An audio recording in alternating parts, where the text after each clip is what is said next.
what the effect of a good father is on based on those two criteria that you just mentioned. Because what has happened is that we now live, certainly in Jamaica, with the effects of somebody who has not received any correction, and they Mhm. feel that they can do anything without facing the consequences of it. Right. And that's what's happening with our young men. It's our young men to a large extent that are the ones who are committing all sorts of crimes. And it says to me they've never received any correction in their That's life, and true. they've been allowed to do what they want to do without facing the consequences. But unfortunately, consequences will and must come, whether in this life or the next. Welcome to Manstory. A lot of the ills in society are due to youth not having positive role models and getting caught up with individuals who influence them on a negative path. Manstory seeks to highlight men in the Caribbean and beyond who are upstanding citizens. No, these men aren't perfect, but they excel in different aspects of society and can encourage the next generation by sharing their own journey with us.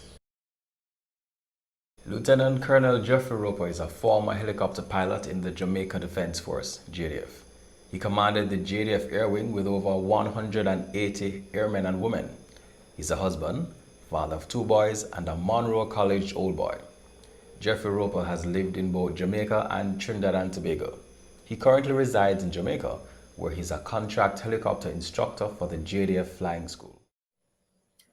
All right, so Jeff, tell me about yourself. Who is Jeff Roper? Jeff Roper is a country boy from deep St. Elizabeth in Jamaica. Only came to town for university, and uh, and I think that's a big part of me. See, you lived the good life. I live I lived a good life, indeed. Yeah. I was very fortunate and privileged with the childhood that I had. I had loving Christian parents who set an amazing example for me. How And important do you think that example was to who you became? I think that was fundamental and critical to whom I became because I saw examples of leadership, of discipline, of love, and example of godliness. Right. And I think that was critical because it wasn't a matter that it was something theoretical. I saw it lived out day in, day out, and that was fundamental to my understanding of what being a father and a mother was all about, and also being a man and woman of God were all about.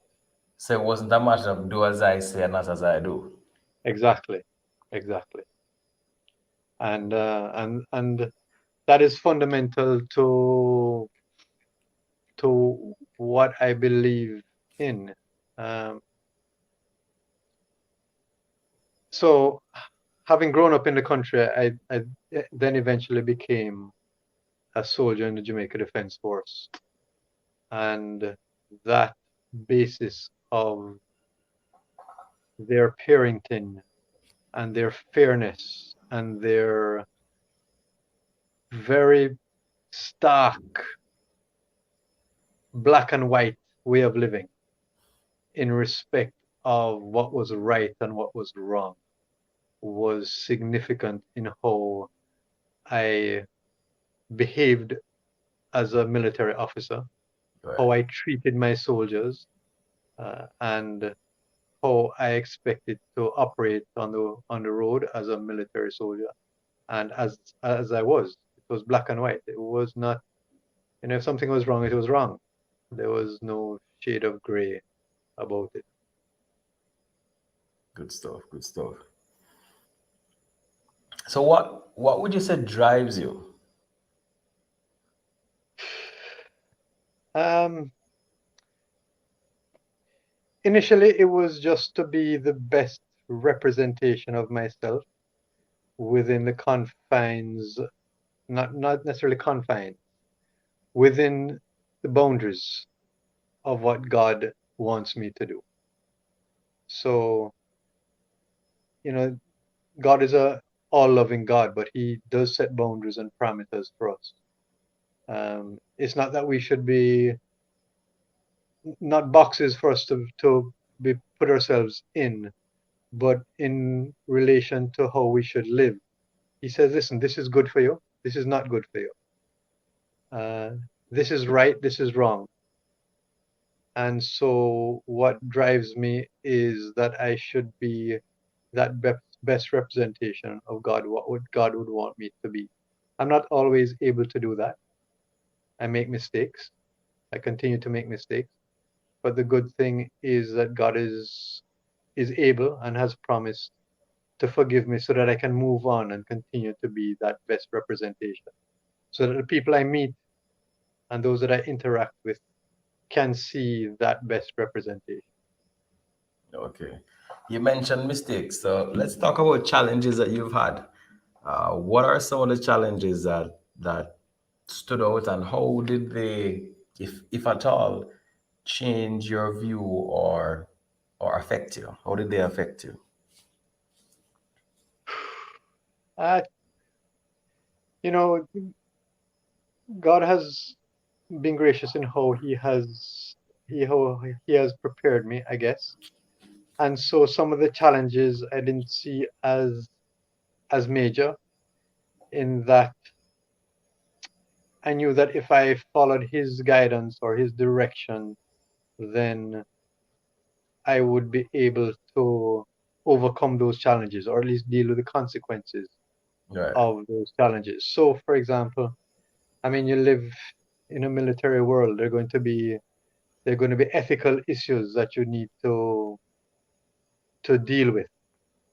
And I felt that if I dealt with those in the same black and white way that I had been brought up with, and with the standard that God gives me, then I should be okay.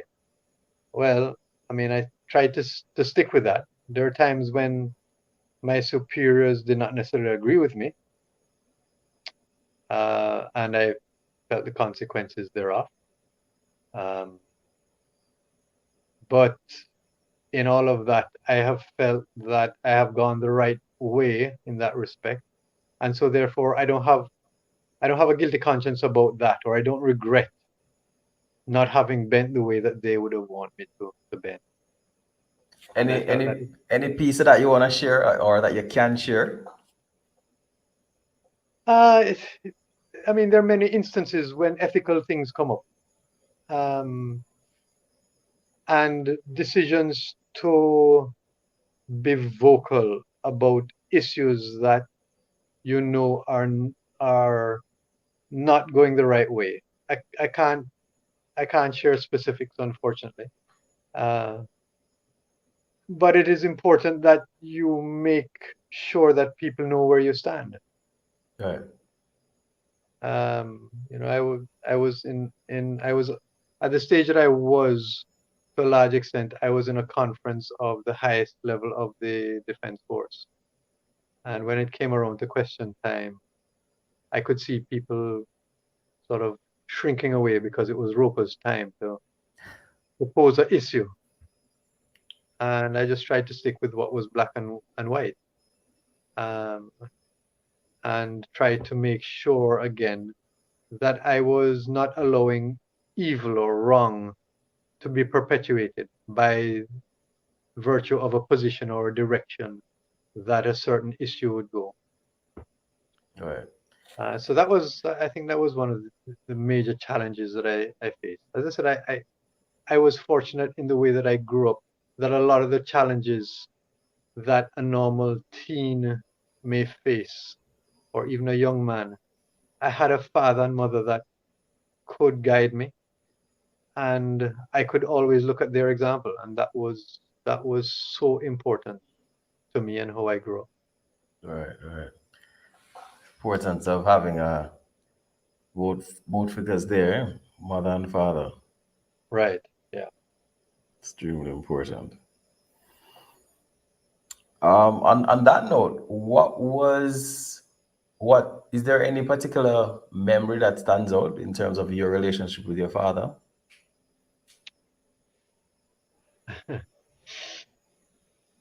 My father, my father was an amazing man. If I could just be able to walk one step in his footsteps, I'd be a happy man. Um, It sounds like some he, big shoes to fill. massive. And you know, the thing is, um, it's not that I necessarily want to live in his shoes, because I know I can't do that. But I want to make sure that the shoes that I fit into are the ones that God uses me to make my own footsteps. Right. But as far as my father is concerned, I mean, he was a fantastic sportsman, and so I tried to follow a lot of that, and we would play sports together, whether it would be tennis or football or little paddock or what's it, wind ball cricket, Uh, um, and I tried to follow in his footsteps in that regard. But he had a sense of humor, an amazing sense of humor, and always a little twinkle in his eye. Uh, Sometimes my sense of humor lets me down, but I wish I had his that I could rely on to bring back the situation to some sort of normalcy. But yeah, absolutely. good stuff. Good stuff. All right.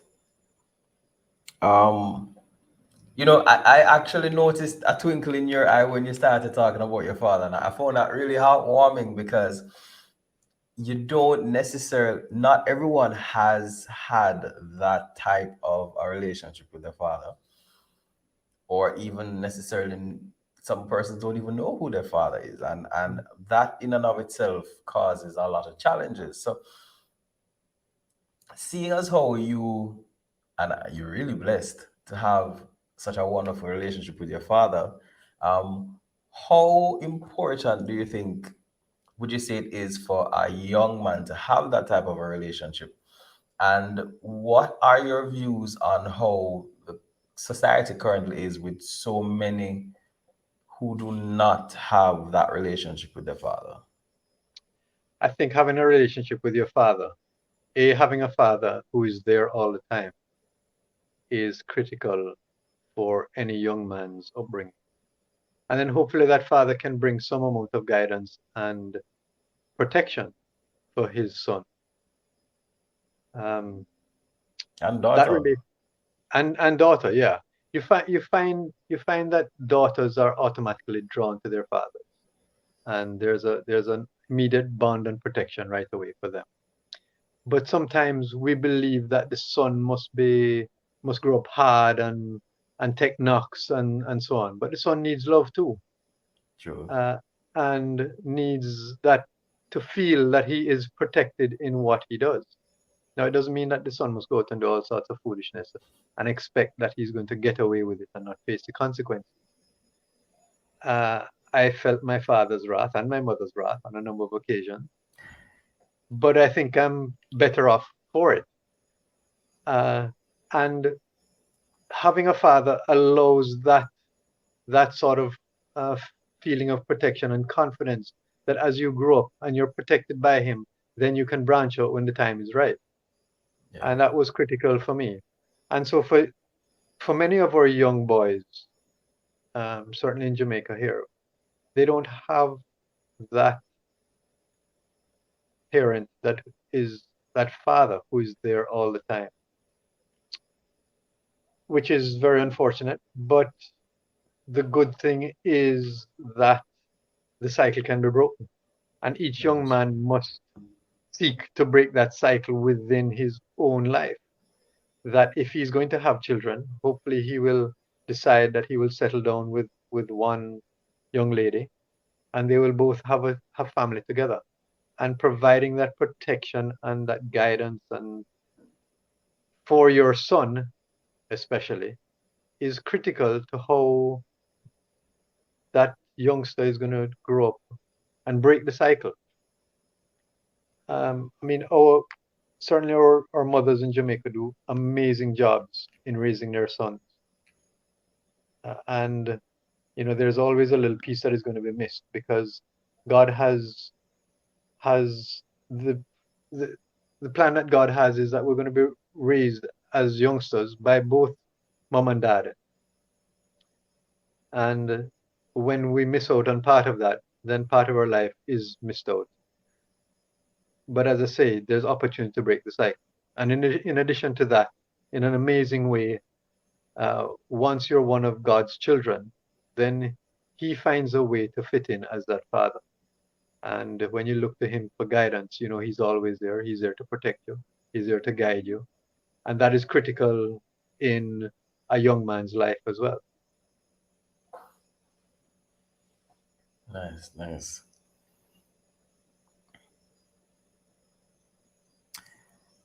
Has your relationship with your father shaped how you interact with your sons?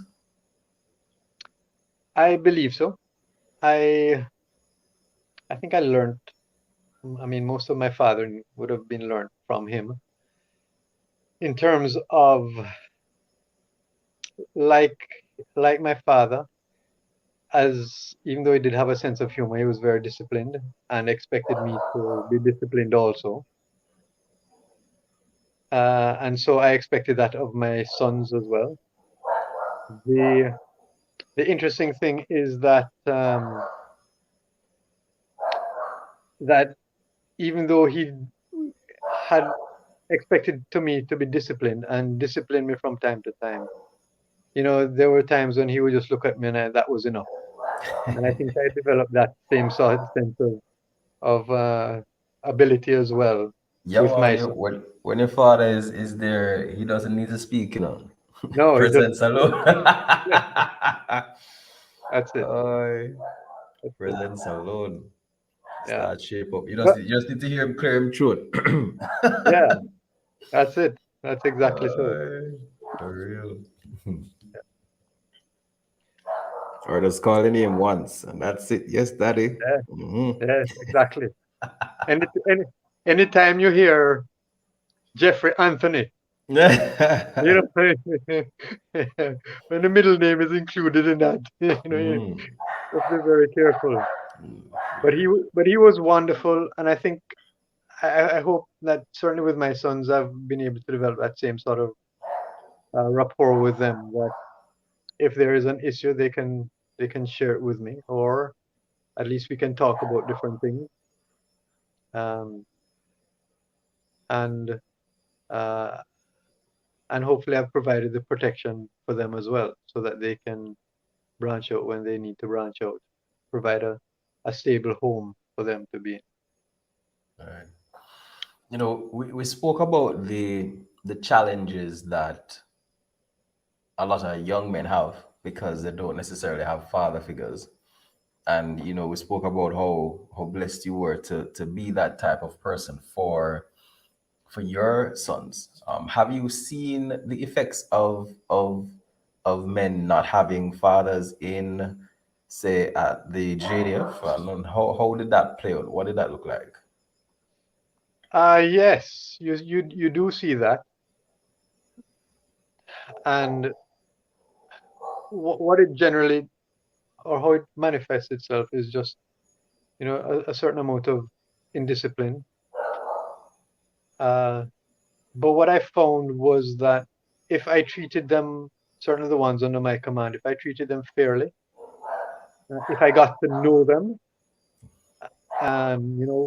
where do you live, where you come from, what are your issues, and if you spend that time to be their father for them, then you see a change, and not only in their own behavior, but also uh, how they perform as a soldier. And that was important for me when I had men over which I had command, that in treating them fairly and in being their father for them and protecting them as well, even when they got into trouble, And I'll explain what I mean by that. So somebody may commit a what is called a chargeable offense. Let us say he goes onto a parade and his boots are not properly shined. Right. He can be charged for that because that's unbecoming of a soldier. Okay. Um, and certain charges, depending on their severity, may go up to the next level. The thing is that to some extent, I would not want them necessarily to go to the next level because it would mean that they were now out of my control in terms of how am I going to deal with them? How am I now going to sort of bring this guy back into the fold, so to speak? And so what I would want to do is deal with it at my level so that we can reach almost a gentleman's agreement or a father-son agreement to say, listen, we dealt with this here. We don't want it to go further. Let us try now and work on the next stage. Um, and so you find that the guys, and especially those that are coming from a single parent background, will respond to this in a big way. And you see the change in them. And then they get married. And as commanding officer, I used to interview all the soldiers that were going to get married and really sit down and have a good chat with them in terms of parenting and in terms of finances and so on. But you see now a level of maturity with them in how they're now translating from being a young man and what their aspirations are going to be as a husband and then later on as a parent. Nice. You're quite right. I've seen in my own experience the fact that a lot of young men, well, in the school setting, once they see that you care and once you develop that relationship, then there's a lot that can be done, and their behavior definitely changes. So Absolutely. a teacher who they've developed a relationship with, one of the things I find interesting is this, like when I talk to the students and I ask them what are the characteristics of a good father, two things that always pop up is one who is fair and Hmm. one who disciplines. And I thought it fascinating that they would actually add discipline and say Yeah, yeah, that's a characteristic of a good father. yeah. And I've But you see, also, yeah, I was just going to say, but it shows that what the effect of a good father is on based on those two criteria that you just mentioned. Because what has happened is that we now live certainly in Jamaica with the effects of somebody who has not received any correction and they feel that they can do anything without facing the consequences of it. right. And that's what's happening with our young men. It's our young men to a large extent that are the ones who are committing all sorts of crimes.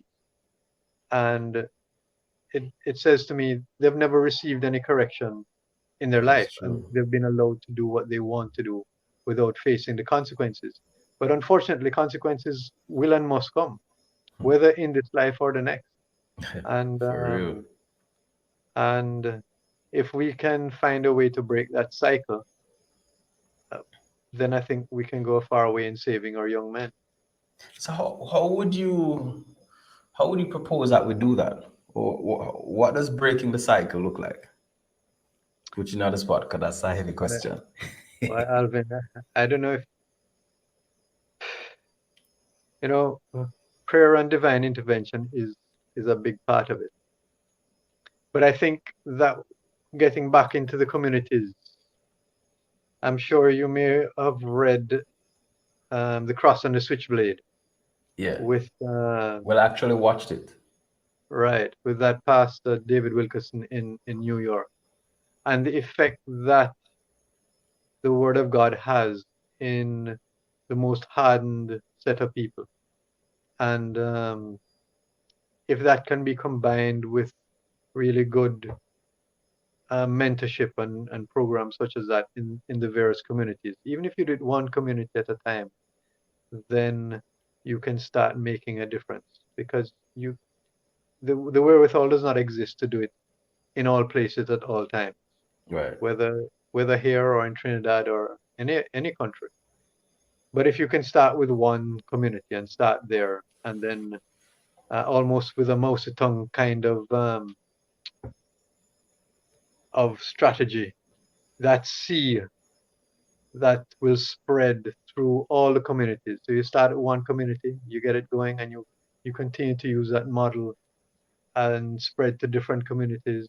Then I Right. think that there is a methodology there for getting things like that done. Okay. Interesting. Interesting. Just think, yeah, I think, one of the things we have to definitely do is highlight the importance of fathers spending time with their children, and not just simply, for some persons, they might think that it's just a matter of providing and not right. necessarily spending time. I mean, in your case, where you had a job that demanded so much time, how did you keep that relationship going with your sons? That was that was interesting. That's an interesting question because it did demand a lot of my time. The military doesn't stop on weekends, Yeah. and it doesn't stop when you get home at 5 or 6 o'clock or seven Or o'clock when a at night. disaster strikes, eh? Exactly. Um, and this is one of the things that my wife Jan did very well is that whenever there was a function in camp, in upper camp where I work, or anything that was happening um, in camp, then she would bring the boys. And, so we were one of the few families actually that were at most of the events. So whether it was the JDF Sports Day or the JDF swimming competition or football competition or whatever it was, a hockey match, JDF playing another club team in hockey, then Jan and the boys would come to be part of that. And and that was very important because that was sometimes, the few moments that I could spend with them. But it was always a challenge for me to be at home. And whenever I could be at home, then I was at home to be with them. Um, bedtime was an important time. Nice, nice. And that's so clearly there was a good partnership, you know. Yes, I'm blessed to have a wonderful wife. She's quite amazing in so many areas. Yeah. Amen. What advice would you give to young men or youth in general? You know, seeing the challenges that they're currently facing. What advice Okay. would you give them? Yeah. So as I said to before, when I was growing up, we had this chemistry, this lab technician played his guitar, and we would sing songs in the chapel at school and so on. But one of the things that is most important and that he passed on is say, listen, remember your creator in the days of your youth. I think it's Ecclesiastes 12, verse 1. And that was important because what that does is that gives you a compass, it gives you a direction, it gives you purpose for the next step, for the next event.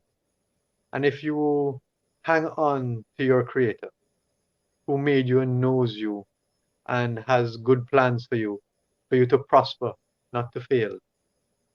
Um, and if you allow him to provide that sort of direction, then that will be the best guidance that I could give, because it is God who allows you to do well. Don't take in what other people are doing.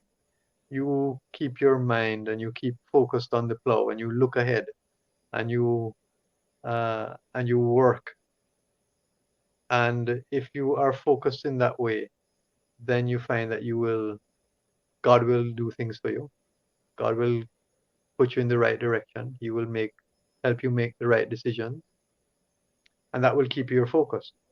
And if you then have the added benefit of good family, mom and dad, then all the better.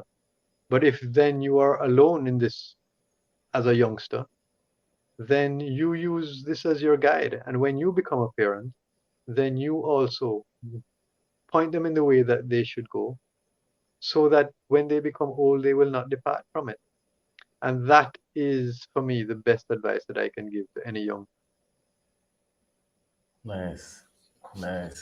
So if they don't have that father figure, break the cycle and become that father figure, and use the moral compass That's right. of the creator. That's I Indeed. don't think Indeed. we need to send him anything more than that. Because if you have that compass, trust me. And well, you have to have the compass, but you also have to follow it, eh? Because some people have the compass That's and true. decide they're going to go a different way. Don't use it. And whenever I have strayed from that compass, yeah, there have been consequences that I have to deal with. But Right, right. the reality is that that compass points you in the right direction. Awesome, awesome. Thank you very much, Jeff Roper. It's been good. It's been great. Thanks, I Alvin. must Good to be say here. that whole glimmer in your eye when you spoke about your father, I will not forget that anytime soon. you know, Special man he was, special man. that's a blessing right there. That's a Yeah, blessing right there. absolutely. Absolutely. All right. Well, Yeah. you have an enjoyable evening, and thank you for being part of Man Story. Indeed. Thank you for having me. Really appreciate it.